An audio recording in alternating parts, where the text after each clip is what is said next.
Hello, I'm back. And I've been traveling and I've missed out on a lot of fun, I gather. We missed you very much. But I'm very excited to be back with Merrill and you guys and to be cooking. And today we're doing vegetarian sides. Yep. And which is something I almost never eat. Really? I mean vegetarian. Oh. You eat a lot of vegetables. Yes, I do. But I'm super excited. We're making Crispy Delicata, Go ahead. Crispy Delicata Rings, Yeah. right? With a currant, fennel, and cider relish. Yeah, I like the word relish. Me too. Yeah, and it's by Chez Suzanne. Mm-hmm. And it calls for half an apple, but since these guys are teeny tiny, I'm going to use the whole thing. So you're making the relish. I'm going to start on the squash rings.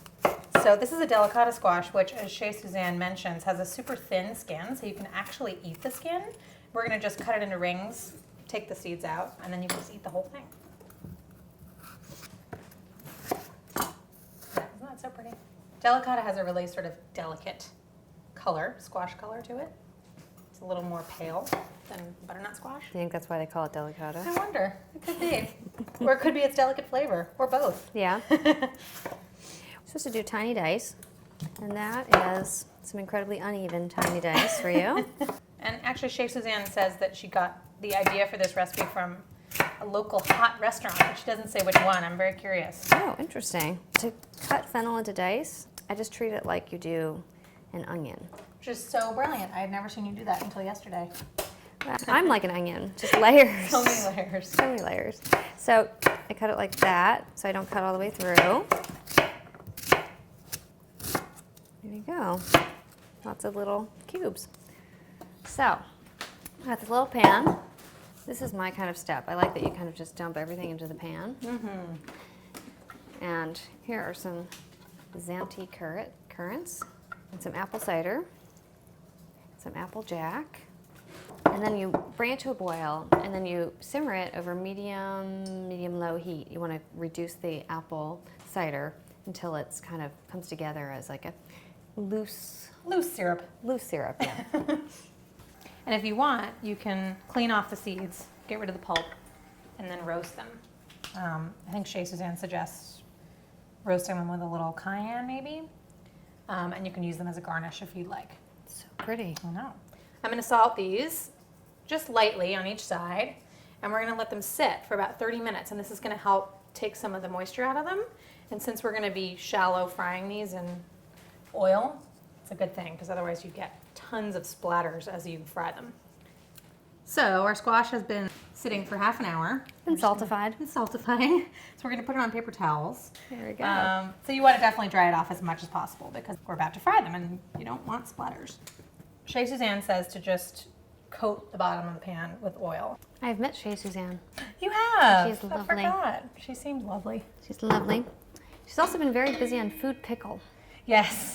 She Yes. has. Let's grab this splatter screen too. Yeah, oh, good call. Yeah. You definitely. You want an apron and splatter screen for this step. This is a splatter screen. And if you don't have one, then you might even want to roast them in the oven. Yeah, because otherwise you will get. Right. Oh, so our oil's ready. Oil's It's nice ready. and hot. We've got our fan on, so the fire alarm doesn't go off. And do be careful, because it can splatter. Yeah. And then you want to put the splatter screen on top? Yeah, there we go. All right. I'm going to hold that. So the splattering has calmed down a little bit, which it does after. And yeah, you just want to make sure you flip them gently. Yeah, don't let them flop You like don't I did. Oh, that's a good idea. Yeah, you can flip them on top of each other and then slide them. That's a great idea. This is why they're called crispy, because they're all Oh my God, I love how they brown up the sides and everything. I know, it's really Fantastic. cool once they're done. Our delicata squash ringlets are all ready to go. Little So lime. Lime's the real secret ingredient. Yeah. Drizzle it over.